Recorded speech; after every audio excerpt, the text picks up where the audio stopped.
I want to bring in two people who say they've actually seen UAP, essentially UFOs, firsthand.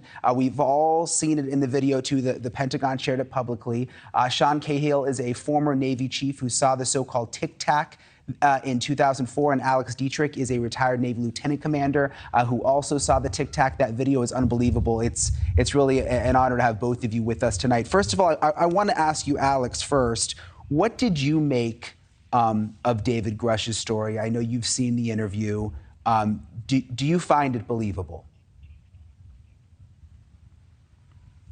There's a lot to unpack there. I'm not familiar with the sources that he's referring to. I'm certainly not familiar with the hard evidence, the data, or any physical evidence that he referred to there. But what I do know is that I saw something strange in 2004, November 14, 2004. It's been referred to as the Nimitz encounter or the Tic Tac incident.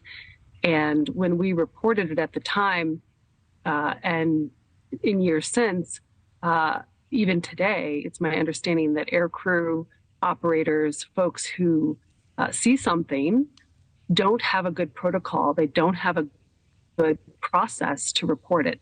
So you ride the subway and you see a billboard that says, if you see something, say something. There's an easy way to report a suspicious package.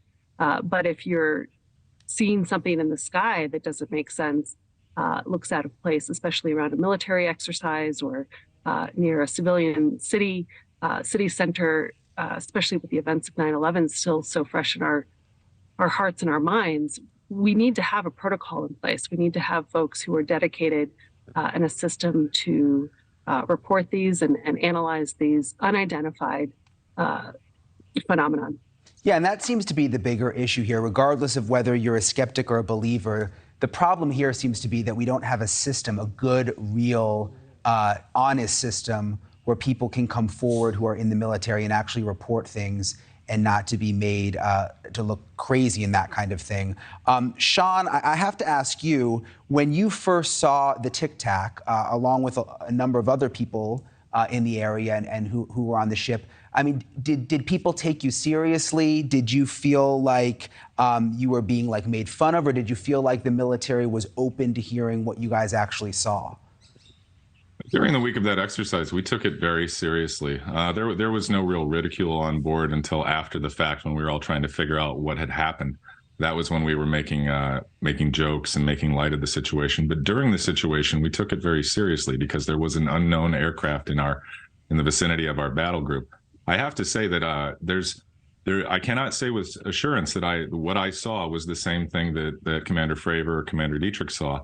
I saw 5 to 7 lights in the sky move in a pattern that I'd never seen before throughout that point, decade of my career, and now 20 years worth, that seems commensurate with UAP. But I can say that this is something I followed for the last 5 years since the 2017 article came out, and I've worked diligently at it, usually 24/7, as we say. This is a very present phenomenon now. It is not just that strange thing that I saw in the sky one time.